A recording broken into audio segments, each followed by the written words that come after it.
I think we'll start with an introduction and a fun icebreaker question. I think, a bit about yourself and,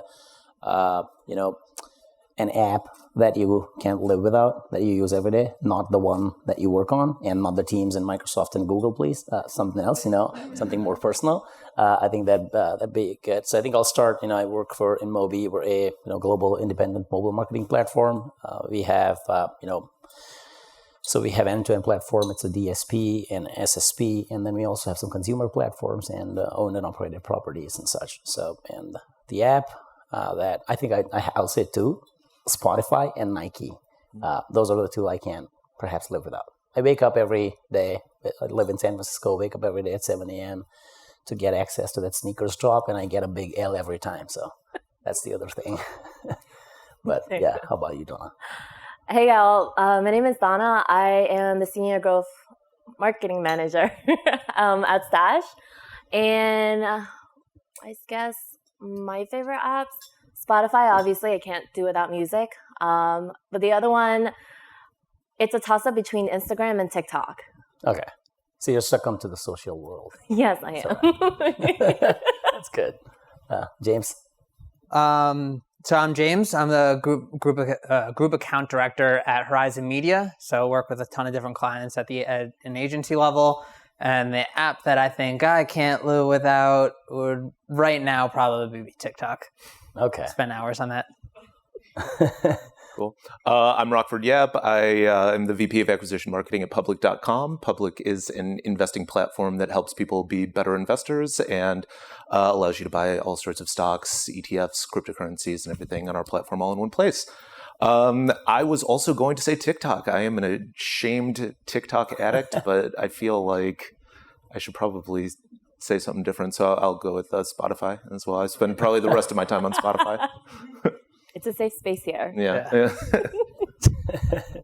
So now we have Spotify and TikTok as clear winners. Yeah. All right, cool. Maybe we can kick off and try to talk more about what maybe we'll start with you, Donna. Just on the user acquisition side, right? Over the last couple of years, I think two primary trends that we're seeing. One is that there's a big push on privacy by the legislations and also from Apple, and now it's going to be Android at some point, right? So there's been push on that end. On the other side, there's a lot of change in the consumer behavior, right? The Millward Brown study recently said 69% of Gen Z users do not like ads, and they don't want to click on the ads. And I think Gen Z is who's going to be the primary payer at some point. They're going to hold power on commerce in a certain way, right? So I think the idea is to, with that type of evolving ecosystem, how do you see, things changing on your side in terms of, key learnings and your campaigns and strategies and such, if you could share some. Yeah, for sure. So definitely, I mean, the privacy changes have been expected, to be honest. Like, it's been coming along, and the execution of it, unfortunately, last year kind of upended the whole industry.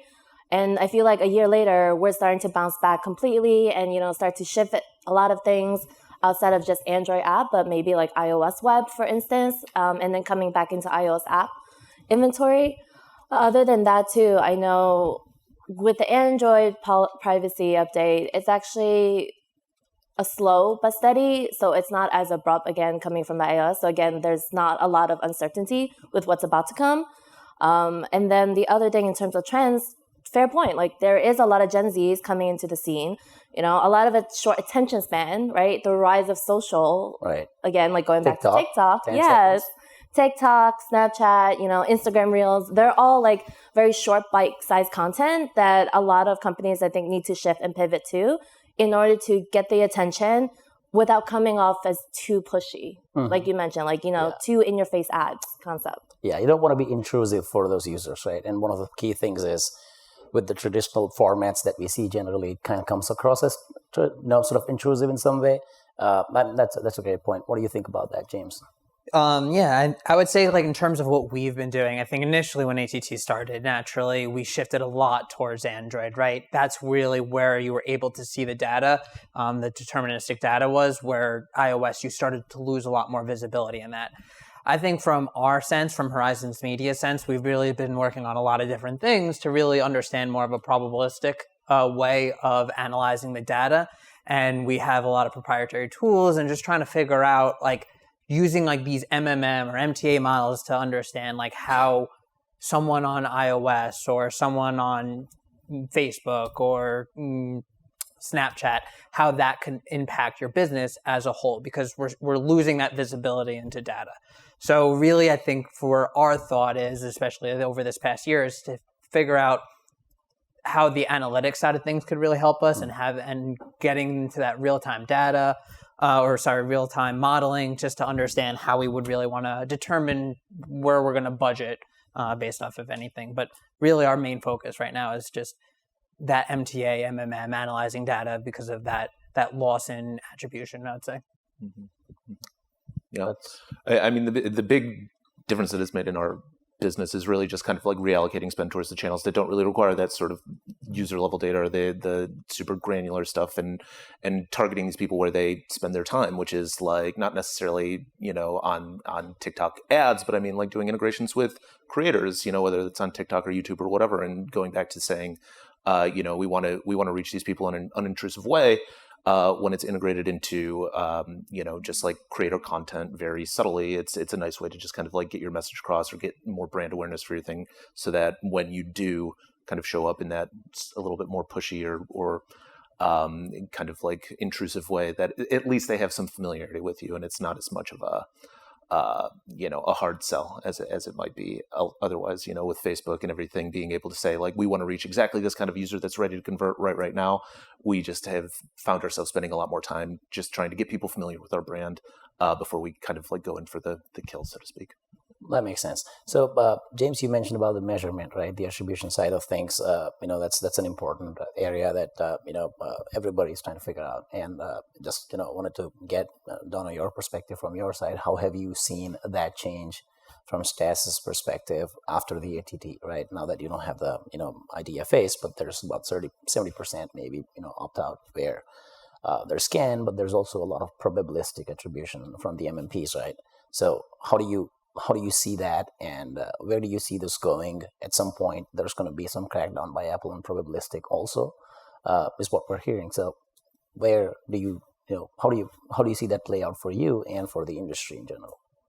Yeah, I can. So with ATT and scan, since it's very synonymous, I think one thing that we can all say for sure from the past year's observations is nobody is able to completely crack that, like we're able to 100% bounce back from that and scale up on Scan Network. Everyone's still in the same struggle in a sense, but we are seeing movement, although gradual, but any movement is better than no movement, right? With scan attribution, for instance, or figuring out, shifting in terms of in-app events. Right. How do we either bolster additional signals if needed to help make up for the gap that scan conversion window would kind of leave off instead of real time? And another thing, I think from Stash's perspective, we were able to kind of split things up because we have both a web and app presence. Right. So when, iOS 14.5 rolled out, we were able to shift not only to allocate more to our Android app, but also shift to web, so we don't particularly lose out on iOS completely. Right. And I think like just going over that and coming full circle now is that we're gradually getting back into testing additional, sources, inventory, different channels, right? Just to drive more iOS app volume that we used to see at scale and at efficiencies too. So in that regard, I think it is going to take some more time, but I'm pretty confident, that everyone's going to be able to figure it out before end of year. Okay. That's optimistic. For sure. But yeah, I think like with that and like with what I was saying about the analytics side of things is we worked and tried to figure out how to maybe read things out from an MMM perspective. And I think what I would ideally like to see is like a next step is to then use that and really from an agency side work with the client to understand, okay, we want to put that money back into iOS app. Like we know before this all happened, there was value there. There was people converting. So if we put that money back, we're not going to be able to see the results from our MMP, for example. And like results might look bad in terms of like reporting. But from a client side, are their apps increasing as we do that? From an overall perspective, are they now growing because we're putting that money back? I think it's almost similar to like an influencer strategy. Like you're adding money to an area that is more like upper funnel or like seemingly upper funnel. But as long as it's helping out the bottom line business, I would literally love to like start figuring out tests based off now our MMM, based off our MTAs, put that money back in and just see how it's doing as the business as a whole, just because the deterministic reporting is really not there as much anymore. Mm-hmm. Yeah, that makes sense. And I think what the other thing is, I know you mentioned about that. You mentioned about the influencer, other channels. You mentioned about influencers, right? So there's an area that maybe people are trying to explore, brands specifically trying to go after CTV and influencers. We're seeing that trend.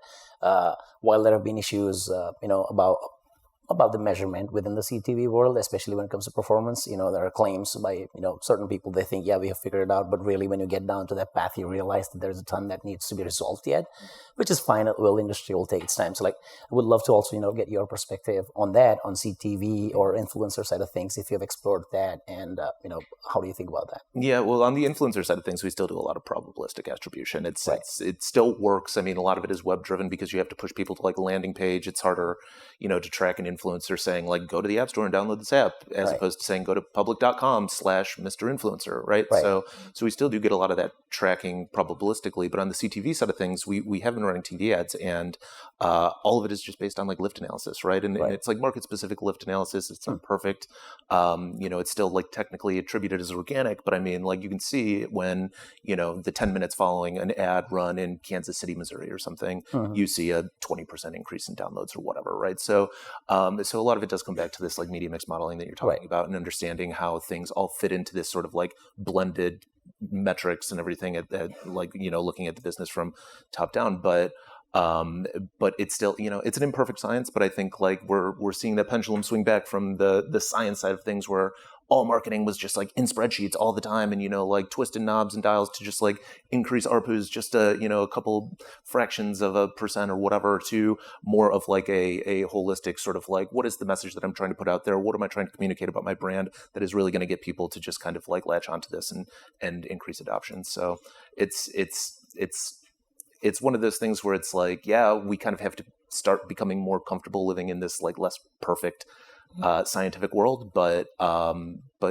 it's just the way these things kind of work. Yeah, that's where we were 20 years ago, I think, isn't it? Yeah, exactly. That's where we started everywhere. So I think we're just going back to that, which is good. And like you said, right, we're going away from the statistics-driven stuff to more, psychological and behavioral understanding and the lift and of the users, and more about the 4 Ws in one edge. It's who, where, what, when, how type of stuff, right? That's what you want to more focus on. I would also want to, I see one question from here, that's how, if you could add stories to your in-app experience, do you believe you'll see higher conversion rates? So I can take that. That's definitely an interesting insight. I think down the road, that might be something worth testing. I feel like that could be an interesting experiment to see just how engaged our users are within our app. Depending on the content they see, because I know, so Stash itself also has its own little learning hub, if you will, and that's one of the offerings that we have outside of just investing. And I think if that could be married to the content that we're already pushing out on our sites, on our apps, it might actually become a more cohesive piece. I mean, I think all 4, I feel we would see higher conversion rate just because we're putting the educational piece, the content itself, which is what drives everything these days, right, with all ads. So I do foresee that. That makes sense. By the way, just for everybody's understanding, that question came from the audience. So you could still keep sending some questions. We'll take some of those. Well, I mean, I have something to say about this, because Public is part social network too, right? We don't have stories or video content or anything like that in the app, but I mean, we do have a Twitter feed style kind of posting mechanism in the app. And what we found is that it's not really a great conversion driver, but it is a really great retention driver, right? It really brings people back in. It keeps people engaged. And whenever we've tried to leverage the in-app content sort of stuff as an acquisition driver, it just does not convert as well as, touting the message, hey, this is a place where you can buy stocks and crypto, right? But because that is like the core value that the app drives. But once they're in and they see what people are posting, what their strategies are, that sort of thing, it keeps them coming back for more, and it kind of helps them discover, different stocks, cryptos, whatever it was, that they may not have heard before, and start investigating further. So not a huge conversion driver for us, but definitely a great retention engagement driver. That makes sense. I was going to say, I think it can probably increase conversion rates, because I'm thinking back to like what you said, what your favorite app was, Nike. And I guess I'm thinking of it like if you're in Nike and like, let's just say you're looking in the shoe section and they're trying to promote, I'm a runner, so like they're trying to promote like the Alpha Flies or something like that. Like I might be, and like someone's running it, like Eliud Kipchoge is running it. Like I could potentially be persuaded. So it's pretty interesting. I know that they might have some sort of like short video or like a model in there, but it could be an interesting kind of tactic to do. But I see that maybe that could be a potential for some of these apps, especially I would say more of an e-commerce app more than anything. Yeah, more for retailer e-commerce stuff. And to your point in Nike, the sneakers app does really have that, and they have stories. So it's all about the sneaker week and sneaker peek and stuff, where so people post and submit their their shoes and their photos and such, and Nike kind of runs that through in a story manner. It's a pretty solid way to engage users. Kind of make you feel jealous sometimes because I didn't get that Air Jordan one, and I see people running around in those, but it's always good to engage. So just to switch gears, right? One thing I wanted to also try to understand from you guys in terms of the KPIs, right? There's been, like you mentioned, Rockford, we had been very statistically focused and very mathematically focused around what should it be. So we kind of, brought everything down to a certain point in terms of the CAC, right? And the other KPIs, ROAS KPIs and such. With ATT, things changed. So how have you seen things change for your personal apps, and how do you think it's gonna, have you seen the KPIs, changing? You're okay to spend more, your CACs have gone up, or has it still remained the same? Has the organic volume gone up? How does that, delicate dance, as Chamath puts on All In podcast, delicate dance of LTV and CAC going? So at least in public, the results has kind of been is that there's a much clearer delineation between like acquisition and like revenues, right? So it's like the acquisition team is very focused on getting the install or getting the sign up or whatever, and then once they're kind of through that onboarding flow, we've got lifecycle marketers, product managers, whatever, that are really focused on like driving that LTV. So it's really kind of highlighted the differences between like activation and acquisition, but the KPIs are all the same, right? I mean, like we're still really focused on like our LTV CAC ratios. We're still worried about ROAS. We're still worried about, all of the other things that we were worried about before. It's just now we're placing less of the onus on like the ROI part of the LTV CAC equation on the acquisition team, and focusing more of that being with product and being with lifecycle marketing. Makes sense. How about? Yes, I think we have the similar KPIs, but I think part of your question was like how those KPIs have changed. Yeah. So as an agency, like my client right now is Popeye's Chicken. So we're trying to get people to download their first party app, then ultimately buy chicken sandwiches in the app.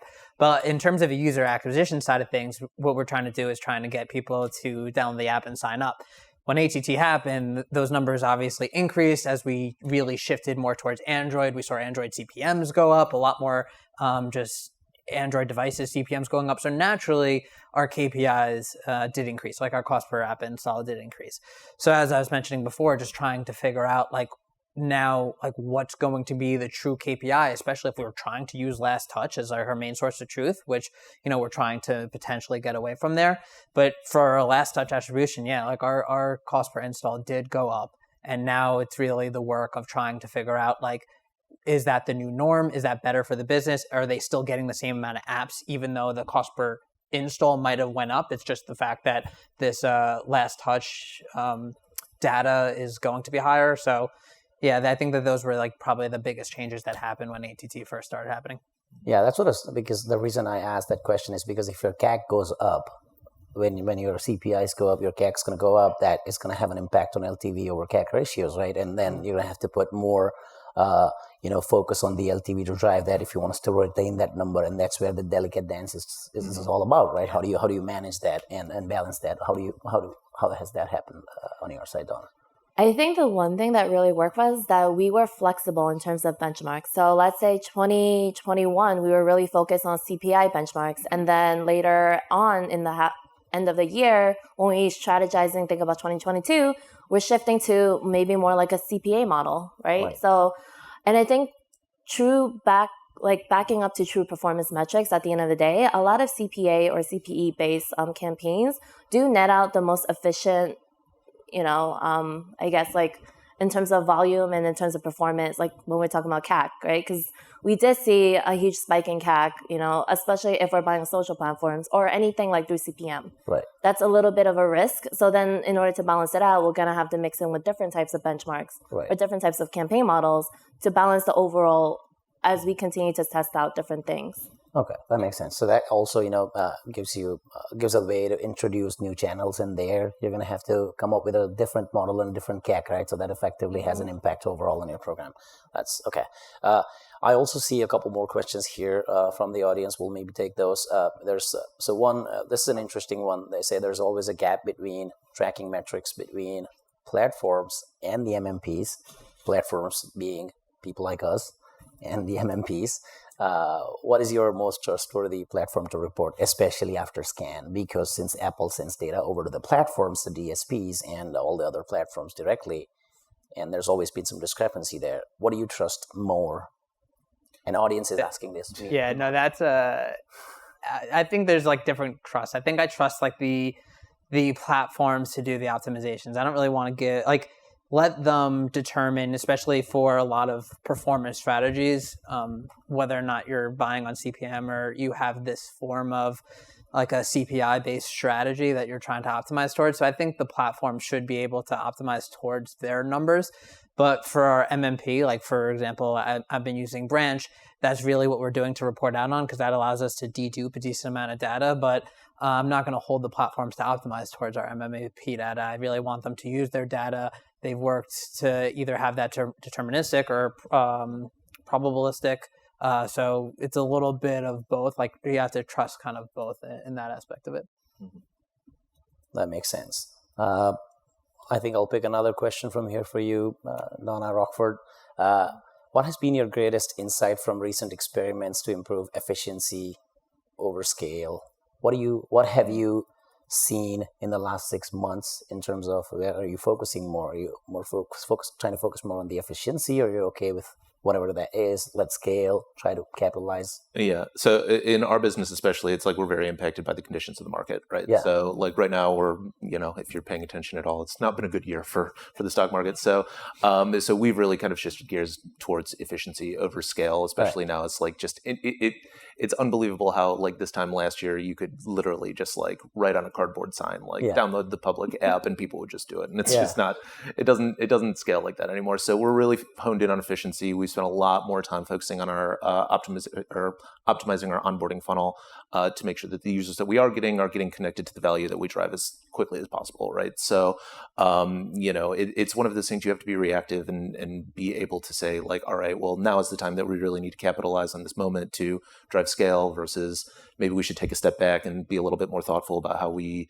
like optimize the user experience to drive as much value as possible. And that's kind of the spot we're in right now. But we've been really finding a lot more success recently in just really, really honing in our messaging strategy for users that have been acquired but not yet activated, and making sure that they are really kind of like understanding like what is the next step, how much more time do you have to spend filling out all of these KYC questions and like blah blah blah blah blah. So it's I would say like in these moments like spending a lot of time figuring out how you communicate with those users and figuring out what is the value that they're trying to derive from your product very, very early is key in just kind of like driving that efficiency.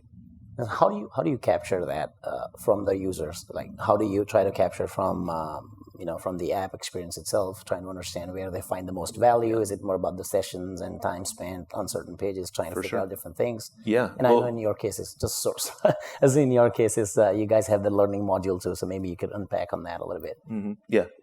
Fortunately, with financial services, legally we have to collect a lot of information, like know your customer Right. information about what is your name, where do you live, what's your social security number, household income, net worth, all of this sort of stuff. So we understand, like, based on a lot of those KYC questions, it's like, what are people here for? Are they lower income, lower investing experience? They probably want a little bit more educational content. They probably want to be a little bit more connected to the community to understand exactly what their investing philosophy should be, as opposed to somebody that comes in high income, high net worth, is probably more interested in sophisticated sort of like modeling tools or, like different sort of like strategies and whatnot. So that's really where it comes in the onboarding experience, where it's just like legally required information that we have to gather from you. But once you're in the app, understanding what kind of people that you follow, what kind of stocks are in your portfolio, what kind of stocks are you watching, all of that sort of stuff really helps us inform like how we should be treating different segments of users. And all of that data goes into your strategy around the acquisition then, right? 100%, because I mean, like, we're optimizing our acquisition strategies based on the users that we want to have and not the users that we have currently. So, obviously we're always going to service our current user base and make sure that they're getting what they want out of the user experience. But at the end of the day, if you're just trying to get more of the exact same user, you're not really going to move forward as a business, right? So, understanding, the people that churn in the beginning, or they go through KYC, you understand all these things about them, and then they bounce. What is it that you were missing there? Like, what is it that, this new segment of user that we're trying to acquire isn't finding value in? And then maybe we can go back to the product team and try to build some of that value for that segment of user. That makes sense. How about you, Donna? I think one of the things, and like you mentioned, like being reactive, again, being flexible, being able to pivot with the market conditions, right? Because that's the hardest part of being within different verticals, is sometimes you are influenced by outliers or anything outside, right? So, which you can't never predict. So going back to that, like, taking advantage of that time, while we are focusing more on efficiencies over anything, we're also in that stage where we can continue improving our, user experience, right? One of the main focus of Stash is like, we're reducing that barrier entry of people that want to invest, but never knowing where to begin or how to begin. Right. So getting more of that and, making it easier for them, going through the flow, would also help us with our strategies later in the year. When things bounce back and we're focused on scaling, we know that users are going to be stickier. Right. So it's a trade-off at the end of the day, and just trying to make use of what you have. Okay, that makes sense. I'll take one more question from here. That's an interesting one.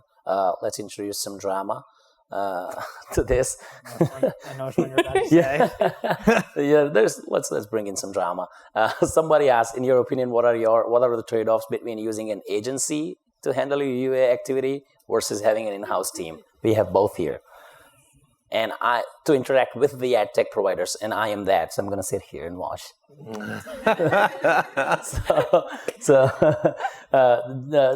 Just for the, we got a minute left. So just in general, right?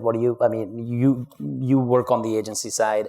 How do you see the brand's perspectives, right, have changed over time that you work with, the clients that you work with, and of course from your side about what do you prefer more?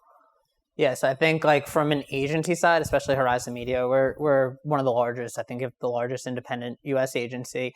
We have a lot of performance and UA clients. I think we get the viewpoints of so many different verticals of like how they're doing with their universal app campaigns. Like I'm obviously on QSR, we have financial services ones, we have car rental one. Like, so we have so many different ones.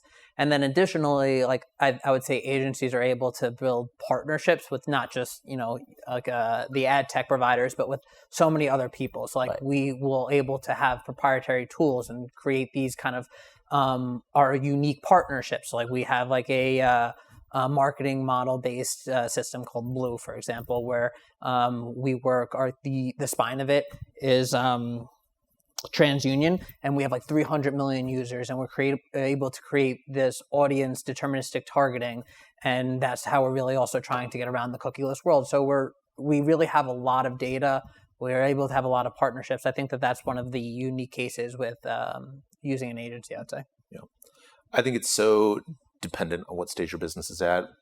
Public used to use an agency back in the early days, back when I was an army of one, and you just sometimes need to do it just, as an extension of yourself. But I think as you grow, especially as you understand what your most important acquisition channels are, it's really important to service those channels in-house, right? So like if you are a Facebook shop and you're finding that your most valuable users are on Facebook, you should know how to turn those dials and make that channel work for you instead of outsourcing it. And agencies are great because, like you're saying, it's like you have a lot of experience across a bunch of different verticals and just like learned experience from working with other clients and stuff that you a lot of times don't want to have to learn the hard way if you're a small team in-house, right? So I would say agencies are great. If you don't have the resources in-house, definitely worthwhile. But once you figure out where you're getting the most value in terms of acquiring users, figure out how to run that channel in-house because it's really, really important in learning how to build your business. Mm-hmm. That makes sense.